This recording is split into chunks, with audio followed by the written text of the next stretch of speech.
Kejadian pasal 3. Manusia jatuh ke dalam dosa. Itu judulnya dibuatnya. Ya, bisa saja Anda tukar ya. Bisa juga Anda akan katakan di sini bukan manusia jatuh ke dalam dosa, tapi manusia tidak percaya kepada Allah, tapi percaya kepada iblis. Mungkin itu lebih tepat. Mari kita baca ceritanya ini. Adam yang tadinya diciptakan oleh Allah dan berubah, dia tidak lagi percaya kepada Allah, tapi dia percaya kepada iblis. Jadi bisa Anda tukar temanya. Bukan manusia jatuh ke dalam dosa, tetapi manusia tidak lagi percaya kepada Allah dan dia percaya kepada iblis. Kurasa yang kubilang ini bisa benar. Nanti Anda bisa juga bikin judul yang lainnya. Adapun ular ialah yang paling cerdik dari segala binatang di darat yang dijadikan oleh Tuhan Allah. Jadi bukan kancil yang ya, kan kita tahu kancil yang cerdik ya. Ya, jadi Alkitab kita menyangkal bukan kancil yang cerdik, tapi siapa yang cerdik? Ular. Nah, itu yang cerdik. Iya, ular itu berkata kepada perempuan itu, tentulah Allah berfirman, semua pohon dalam taman ini jangan kamu makan buahnya, bukan? Jadi dulu mereka bisa bercakap-cakap ya. Jadi kalau Anda lihat pawang ular, ya berarti Anda mengerti dari dulu memang bisa manusia berbicara kepada ular dan ular bisa berbicara. Saya tadi malam lihat ada pawang ular baru dimakan ularnya kan. Ya tadi malam dimakan ularnya dia. Pawangnya tetapi dimakan ularnya. Oke. Makanya nanti ada bahan khotbah kita apa? Dosamu. Ya itu nanti kita akan belajar itu ya. Baik, inilah cerita sebelum manusia jatuh ke dalam dosa. Ya, harmonia bisa bercerita manusia dengan binatangnya. Ya, karena belum terjadi permusuhan. Ya.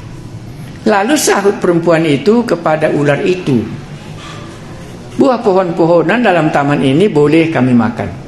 Tetapi tentang buah pohon yang ada di tengah-tengah taman, Allah berfirman, jangan kamu makan atau raba buah itu, nanti kamu mati. Apa yang bisa kita bayangkan ayat 2 ya? Sama ayat 3. Ya ayat 2 dan ayat 3. Perempuan ini ada firman Tuhan sama dia. Firman Tuhan yang bagaimana? Ya jangan makan buah ini. Kalau kau makan apa katanya?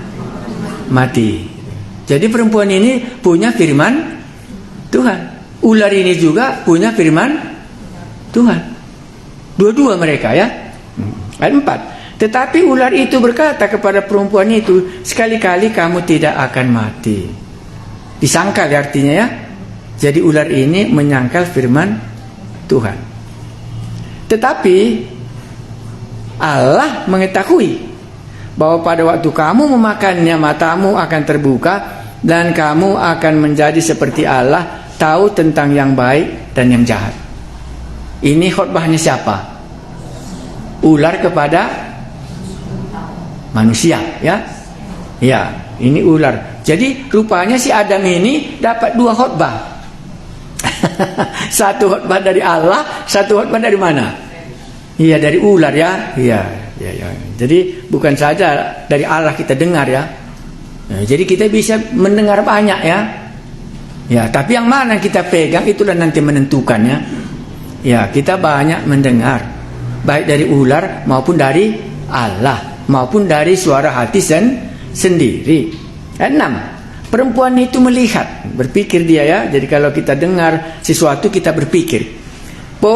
Perempuan itu melihat bahwa buah pohon itu baik untuk dimakan dan sedap kelihatannya, lagi pula pohon itu menarik hati karena memberi pengertian. Ya, kalau sudah dipikir bagaimana ayat 6? Lalu ia mengambil dari buahnya dan dimakannya, dan diberikannya juga kepada suaminya yang bersama-sama dengan dia, dan suaminya pun makannya. Yang mana lebih jahat, laki-laki atau perempuan? Hah? Dalam cerita ini yang mana yang paling jahat? Hah? Laki-laki atau perempuan?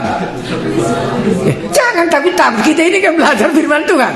Iya, ya. Jadi yang paling jahat siapa? Ya, harus Anda akui. Ya, harus Anda akui. Ya, ya. Ini kan fakta, ya. Ini kan di hadapan Allah. Jadi walaupun Anda katakan laki-laki itu mata keranjang, sebenarnya perempuan itu mata 1000 keranjang. Dia kan mendengar firman Tuhan, dan dia juga mendengar apa yang dikatakan oleh ular, dan perempuan itu langsung ambil inisiatif. Dilihatnya pohon itu kan gitu tadi ya. Nah, baru dimakannya gitu. Sesudah dimakannya diberikannya kepada siapa? Iya, iya itu. Makanya kalau nanti kita belajar Injil Yohanes, Anda lihat sengaja kali Roh Kudus menuliskan betapa jahatnya perempuan di dalam Injil Yohanes. Nah, nanti Anda jumpa pasal 4. Pasal 4 cerita apa? Perempuan sama berapa suaminya? Nah, itulah dia. Iya, entah bagaimana lah. Iya, baru pasal berapa lagi? Pasal 8, apa kerjanya? Iya, ditangkap, dia sedang berbuat zina. Jadi Alkitab nggak segan-segan menceritakan itu. Karena itu, hai yang pemuda-pemudi yang ganteng itu, awas-awas perempuan ini. Jangan dekat-dekati, nanti dijualnya kamu. Si Adam ini kan sudah dijual kan? Sudah dijual dia, dikasihnya apa? Boy tadi, kan dijualnya dia. Ya, jadi boleh kamu katakan si Hawa ini yang membunuh si Adam. Karena kasih tahu Tuhan, kalau kau makan buah ini kau akan mati. Dimakannya, sudah itu diberikannya lagi kepada suaminya tadi. Makanya suaminya juga mati, gitu kan gitu. Ya, tapi siapa yang salah di sini? Kenapa Adam nggak tanya? Kan bisa juga ya, itu namanya mencari siapa yang salah. Itu nggak perlu lagi diceritakan di sini karena sudah semuanya terjadi kan gitu ya. Tapi inilah dia. Ayat 7 apa yang terjadi? Maka terbukalah mata mereka berdua dan mereka tahu bahwa mereka telanjang, lalu mereka menyemat daun pohon ara dan membuat cawat. Ketika mereka mendengar bunyi langkah Tuhan Allah yang berjalan-jalan dalam taman itu pada waktu hari sejuk, bersembunyilah manusia dan istrinya itu terhadap Tuhan Allah di antara pohon-pohonan dalam taman. Tetapi Tuhan Allah memanggil manusia itu dan berfirman kepadanya, "Di manakah engkau?" Gitu ya. Anda sudah pernah dengar cerita ini? Baru saya tanya, apa dosanya di sini? Apa dosa si Adam? Apa dosa si Hawa? Jangan makan. Kalau kau makan, engkau akan mati. Datang si ular, engkau tidak akan mati, tapi engkau nanti menjadi sama seperti Allah. Enggak dipercayainya apa yang dikatakan Allah. Iya. Tidak mati katanya ya. Tapi Allah katakan apa?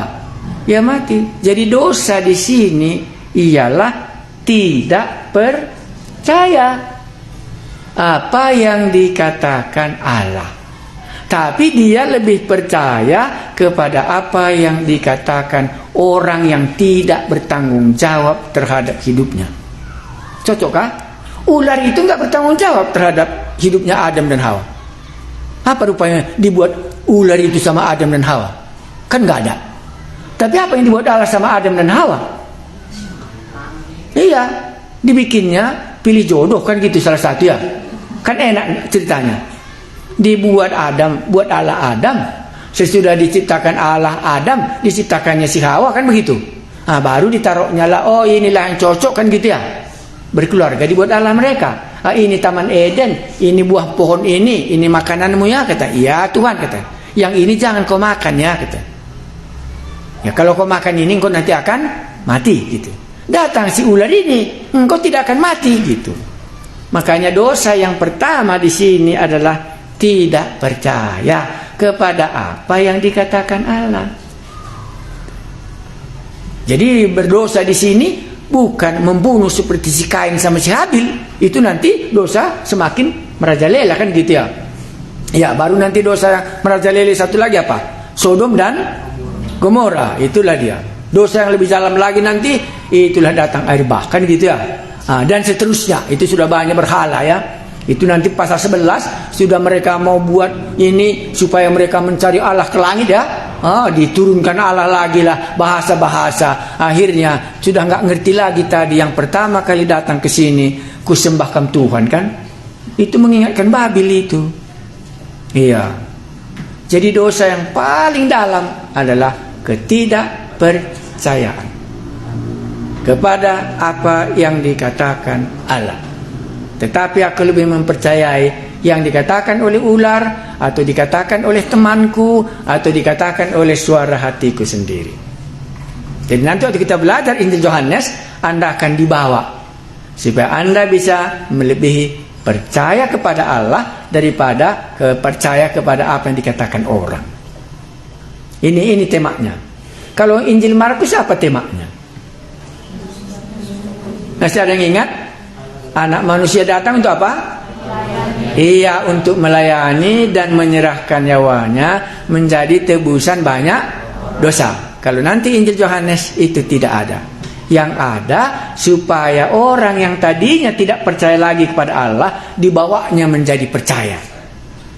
Ya, jadi di situ nanti di situ kita nggak jumpa orang kerasukan setan. Tapi dibawanya kita kan percaya kita kepada Allah yang dulu yang baik.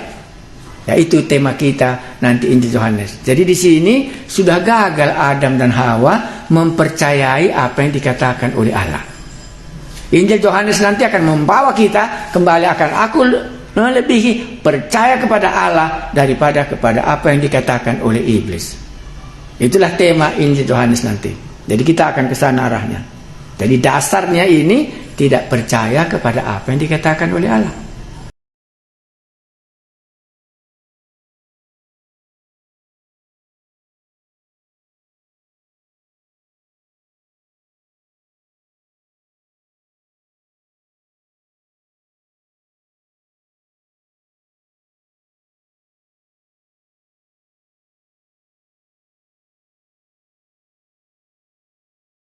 Dosa Adam apa? Ya, bukan merampok, bukan mencuri, bukan okultisme, yang lain bukan. Tapi tidak mempercayai apa yang Allah katakan. Jadi kedatangan Yesus nanti waktu kita belajar Injil Yohanes akan mengajari kita supaya kita bisa percaya kembali karena kita sudah hilang, tidak percaya lagi. Ya, mari kita baca selanjutnya. Ini temanya. Ayat 9 ya, tetapi Tuhan Allah memanggil manusia itu dan berfirman kepadanya, di manakah engkau? Jadi kalau ayat 9 ini orang sudah tidak percaya firman Tuhan tadi, bagaimana tadinya ya? Hilang di hadapan Allah. Maka dalam bahasa Inggrisnya, I am lost, kata dalam bahasa Inggrisnya. Makanya perlu dicari oleh Tuhan. Anak manusia mencari orang yang hilang, kan gitu ya? Karena dia sudah hilang. Di manakah engkau? Ya, apa jawabnya? Ia menjawab. Jadi masih bisa mereka dengar suara Tuhan, masih bisa mereka jawab. Ya, ia menjawab, ketika aku mendengar bahwa engkau ada di taman ini, aku menjadi takut karena aku telanjang, sebab itu aku bersembunyi. Terjadi sesuatu yang sangat drastis dalam hidup Adam dan Hawa sesudah dia tidak mempercayai apa yang dikatakan oleh Allah. Langsung kelihatan kekurangan di dalam hidupnya. Maka dosa itu artinya kan kurang. Ya, dosa itu artinya kurang. Itu jangan silap. Nanti kita lama membahasnya. Jadi hidup kekal itu nanti itu good quality nanti ya. Life full quality. Jadi artinya nanti kita sudah memiliki hidup yang kekal, tidak ada lagi kurang. Maka dia memiliki kekekalan sampai selama-lamanya. Karena hidup kekal artinya punya kualitas hidup. Contohnya saja umpamanya perempuan Samaria. Begitu dia kenal Tuhan Yesus, kan dia kembali bernilai hidupnya ya. Karena kualitas hidupnya berubah ya. Ya, jadi itulah di sini. Dosa itu kurang. Ya, kurangnya apa? Sudah hilang sesuatu. Jadi waktu dia tidak mempercayai firman Tuhan, hilang bajunya. Tadi entah apa bajunya nggak tahu. Tapi dia sudah terasa kekurangan hidupnya. Ya, ini dia. Nah, firman-Nya, siapakah yang memberitahukan kepadamu bahwa engkau telanjang? Kan nggak ada orang ya, mereka berdua di situ. Maka jawabnya semua orang, hati nuraniku mengatakan. Ya, makanya orang berdosa, walaupun nggak ada orang, hati nuraninya berkata-kata ya. Kan pernah dengar cerita ilustrasi gembala sidangnya? Dia jalan, sudah capek kali kita nak ini ada jeruk katanya. Bagaimana kalau kita ambil, coba yuk katanya. Ya nanti datang orang pak katanya. Enggaknya, kan sepi kali jalannya, enggaknya orang katanya. Ya, tapi kalau nanti ada orang kasih tahu ya katanya. Dipanjat bapaknya inilah pohon jeruk ini. Waktu diambil bapaknya itu, dilihat anaknya inilah dari jalan itu. Pak ada orang katanya. Cepat-cepatlah dia turun, baru diambilnya 5 buah. Udah lari dia ke jalan itu karena takut dia tertangkap kan. Baru dia lihatnya, di mana orang itu rupanya katanya. Kan nggak ada orang katanya. Ya papa kan orang kan di situ mengatakannya gitu. Makanya waktu kita berbuat dosa kan di sini yang mengatakannya kan. Nggak ada orang tahu di tempat gelap itu. Ini yang mengatakan bagaimana? Orang ini. Makanya siapakah yang mengatakan engkau tidak berpakaian? Orangnya tadilah. Nah, kan di sini ya firman-Nya, siapakah yang memberitahukan kepadamu bahwa engkau telanjang? Kan nggak ada.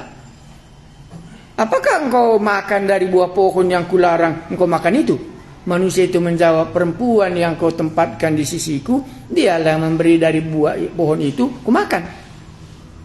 Maka yang memberikan dari buah pohon itu kepadaku, maka kumakan.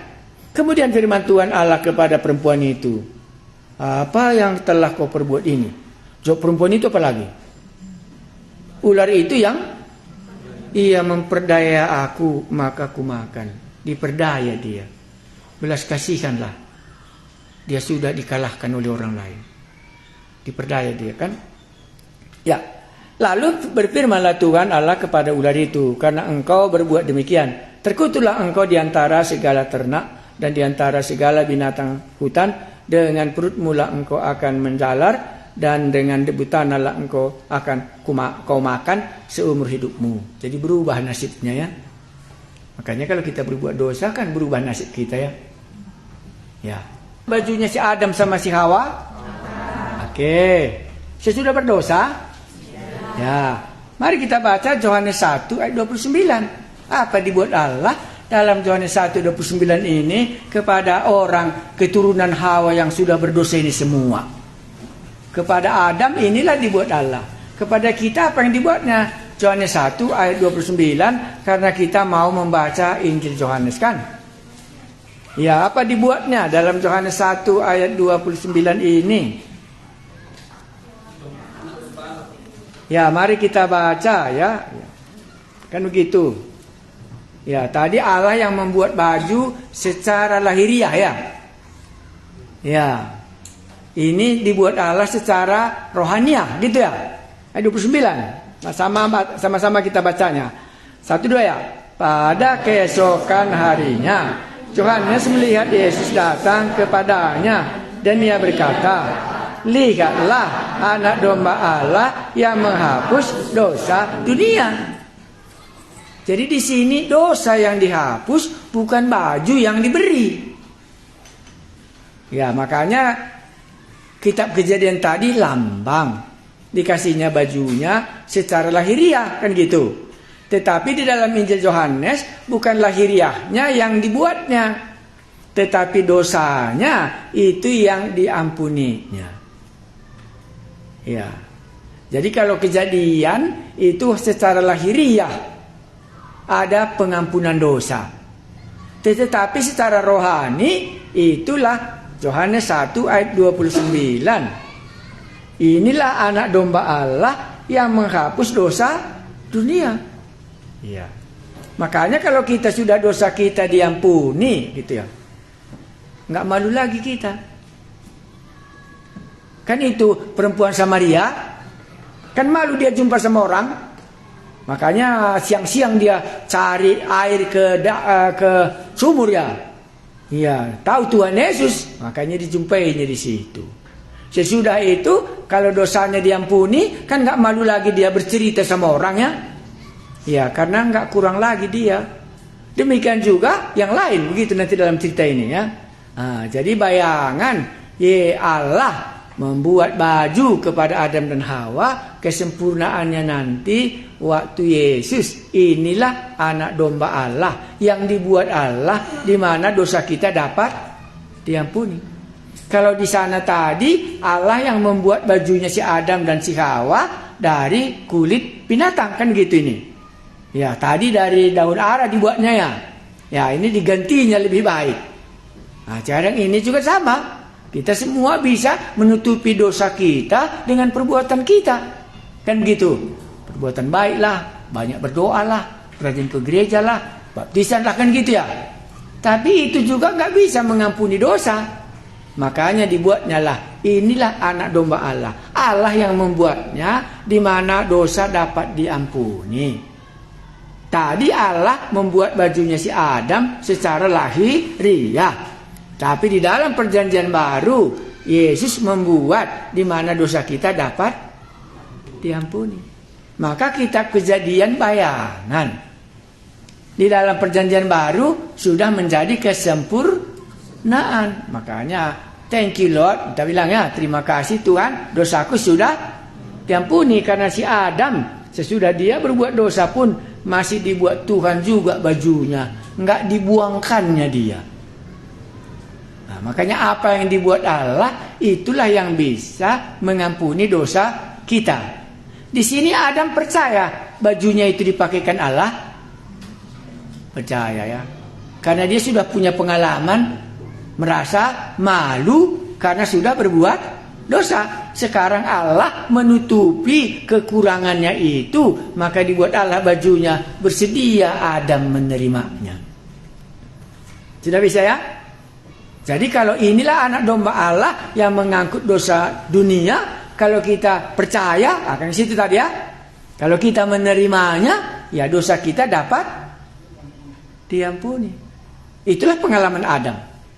Jadi pengalaman Adam yang pertama kali berdosa, bukan dia yang menutupinya. Dia menutupinya dengan daun pohon ara, tapi waktu Tuhan Allah berjumpa, ketakutannya dia nggak jadi ya, nggak jadi cara bajunya itu. Nah sama, maka Allah buat, dan sekarang juga Allah yang buat. Nah apa yang dibuat Allah itulah yang bisa berhasil. Makanya inilah anak domba Allah yang menghapus dosa dunia. Jadi kesitulah dosa kita diampuni, sehingga kita tidak lagi merasa malu kalau berjumpa dengan Allah nanti. Ya. Sekarang itulah artinya apa? Aku percaya. Maka di sini sebenarnya Adam tidak menolak ya. Adam menerimanya. Ya kan, diterimanya kan? Diterimanya baju itu. Dan Tuhan Allah membuat pakaian dari kulit binatang untuk manusia itu, untuk manusia, dan untuk istrinya itu dua-dua. Lalu mengenakannya kepada mereka. Entah siapapun tadi duluan berbuat dosa, tapi di sini siapa duluan dibajui? Adam ya? Iya, aku rasa memang laki-laki lebih mahal daripada perempuan ya. Iya kan begitu kan? Oh ya? Kalau waktu 5 ketur roti 2 ekor ikan, siapa dihitung? Siapa yang berharga? Hah? Iya, jawabnya dua-dua orang ini berdosa, tetapi Allah tetap mengikuti peraturan. Adam duluan, baru nanti si Hawa. Makanya penterjemahan nggak bisa Allah memakaikan baju kepada Hawa dan kepada Adam tidak bisa. Ya, dua-duanya dapat pengampunan dosa, tapi Allah tetap konsisten bahwa laki-laki ini harus duluan, barulah istrinya, itu kan begitunya. Tapi yang buat baju mereka berdua siapa? Ya Allah. Makanya Yohanes sudah mengatakan, inilah anak domba Allah yang menghapus dosa dunia, yang laki-laki ataupun yang perempuan. Sekarang siapa yang menerimanya? Kan gitu ya. Oke, mari kita baca 12 ya. Iya, ya. Iya, 12 ya. Yohanes 1:12 ya. Ya. tetapi semua orang yang menerimanya. Kan begitu. Adam tadi diterimanya, Hawa diterimanya. Oke, ini ada Adam, ada Hawa. Anda sudah terima atau belum? Kita tanya dulu si Adam. Kan begitu. Baru tanya si Hawa. Ya, karena di sini katakannya, tetapi semua orang yang menerimanya diberinya kuasa supaya menjadi anak-anak Allah, yaitu mereka yang percaya dalam namanya. Ya, jadi jalan pengampunan dosa itu Allah yang beri. Kita tanggung jawabnya apa? Menerima. Adam di sini dan Hawa menerima baju yang dari Allah supaya dosanya dapat diampuni secara lahiriah. Tetapi secara rohani nanti waktu Yesus mati di kayu salib, anak-anak Allah, apa katanya tadi ya? Apa katanya tadi namanya? Anak domba. Iya. Karena anak domba Allah, kemungkinannya bajunya si Adam dan si Hawa ini dari domba itu dibuatnya. Dari domba yang dipeliharakan itu ya. Iya, jadi itu dipakaikannya. Sekarang yang sesungguhnya anak domba Allah itu, itulah Yesus. Jadi bukan kita yang mengampuni dosa kita. Bukan Adam yang mengampuni dosanya. Bukan perbuatan Adam dosanya bisa diampuni. Karena yang dibuat oleh Allah. Itu ingat kali. Jadi dosa kita tidak akan diampuni karena kita masuk sekolah teologi. Dosa kita bisa diampuni kalau Allah yang membuatnya. Kita menerimanya, kan gitu ya. Iya. Ya, tadi ilustrasinya kan sudah jelas ya. Bukan kita yang masak. Orang itu yang masak. Supaya kita kenyang bagaimana? Kita terima. Jadi Adam dan Hawa di sini saya perhatikan kali diterimanya. Makanya ada orang berkata, mungkin Adam dan Hawa itu ke surganya katanya. Ini alasannya. Dihubungkannya dengan ayat 12. Tetapi semua orang yang menerimanya diberinya kuasa supaya menjadi anak-anak Allah. Jadi diterimanya apa yang dibuat Allah. Walaupun nanti penggenapannya waktu Yesus mati di kayu salib. Di sanalah nanti kenyataan diterimanya ini secara lahiriah, tetapi nanti secara rohani waktu Yesus mati di kayu salib sudah selesai. Nah, sudah selesailah dosa Adam dan Hawa ini diampuni. Makanya di sini tadi Adam itu diterimanya baju yang dibuat oleh Allah. Makanya kalau kita juga orang berdosa sama seperti Adam dan Hawa, tanggung jawab kita menerima apa yang dibuat Allah itu. Nah, jadi kalau Anda mengabarkan Injil artinya apa? Anda menawarkan apa yang dibuat Allah supaya dosa manusia dapat diampuni. Tawarkan saja sama dia. Kalau dia menolak bagaimana? Ya berarti dia berbeda dengan si Adam, kan gitu. Iya, kalau si Adam dan si Hawa diterimanya apa yang dibuat Allah. Makanya barang siapa yang menerimanya, dia akan menjadi anak-anak Allah dan percaya dalam namanya. Jadi Adam dan Hawa di sini give up ya, biarlah sudah salah saya, kan gitu tadi ya. Nah, sekarang kalau Tuhan berikan jalan pengampunan, aku menerimanya supaya ketelanjanganku ini, kekuranganku ini bisa ditutupi oleh kemuliaan Allah kembali. Allah yang membuatnya. Dan mereka dipakaikan oleh Allah, kan gitu ya. Enggak dilawannya, kan gitu ya. Nah, makanya tadi katakan, lihatlah anak domba Allah yang mengangkut dosa dunia. Barang siapa yang menerimanya, maka dia akan menjadi anak-anak Allah sama seperti Adam dan Hawa diterimanya apa yang dibuat oleh Allah itu. Ada yang ditanya? Ya aku belum tahu Pak. Sudah kuterima atau tidak? Bisa kita tahu atau enggak?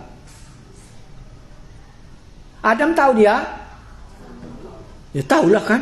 Tadi dia malu berjumpa dengan Allah, kan begitu ya. Sekarang dia enggak malu lagi? Enggak lah, karena Allah sendiri sudah memberikan dia baju. Ya kita juga sama, tadi kita orang berdosa. Ya sekarang sudah diampuni di dalam anak Allah yang sudah disiapkannya. Ya enggak malu lagi lah kita, dosa kita diampuni. Tahu Adam sudah pakai baju dia? Ya, siapa yang memakaikannya? Allah sendiri. Ya, di sini kita tahu kita harus menerimanya, enggak ditolaknya. Ya, kalau ditolak Adam dan Hawa bagaimana? Enggak terjadi perubahan di dalam hidupnya. Iya. Nah, sekarang saya tanya, dibuat Adam lagi bajunya dari pohon ara? Enggak lagi. Kenapa enggak dibuatnya? Iya, karena sudah ada yang lebih baik daripada apa yang dibuatnya tadi. Nah, orang berdosa ini juga sama. Anda sudah dibaptis, Anda sudah berdoa, Anda sudah bahasa roh umpamanya. Enggak jalan-jalan kan begitu, iya. Nah, baru datang Yesus, anak domba Allah yang menghapus dosa dunia, Anda terima. Kan itu lebih baik. Ya, jadi satu kata kita akhiri. Sebenarnya apa yang dibuat Allah itu yang berhasil. Apa yang dibuat Allah itu yang berhasil, bukan apa yang kubuat. Memang menjadi manusia pun bukan Adam yang membuat dari tanah menjadi manusia, kan bukan. Kan Allah juga yang buat menjadi manusia. Nah, sekarang pengampunan dosa pun Allah juga yang buat. Makanya Adam menerimanya. Kurasa diterimanya. Karena sudah biasa dia menerima. Kan dibawa kan dibawa Allah si Adam kan. Allah membawa Hawa kepada Adam. Diterimanya. Ini pun diterimanya. Dipakaikannya bajunya. Inilah lambang keselamatan waktu nanti Yesus di kayu salib, di mana dosa kita diampuni dan kita tidak lagi malu berjumpa dengan Allah. Yang sudah ahli kali teologi di sini, itulah sebabnya makanya bait Allah di Yerusalem pada waktu Yesus mati di kayu salib, tirai antara Allah dan manusia itu dirobekkan karena tidak ada lagi batasannya. Ya. Karena tidak ada lagi batasannya, karena anak domba Allah yang sudah disiapkan Allah mulai dari zaman Adam dan Hawa sekarang sudah digenapkan. Maka Tuhan Yesus katakan sudah selesai. Dulu hanya baju dari kulit domba yang menutupi kekurangannya Adam dan Hawa. Sekarang anaknya sendiri mati di kayu salib, di mana dosa kita dapat diampuni. Tanggung jawab kita apa? Maka semua orang yang menerimanya. Iya. Ada yang ditanyakan sampai di situ?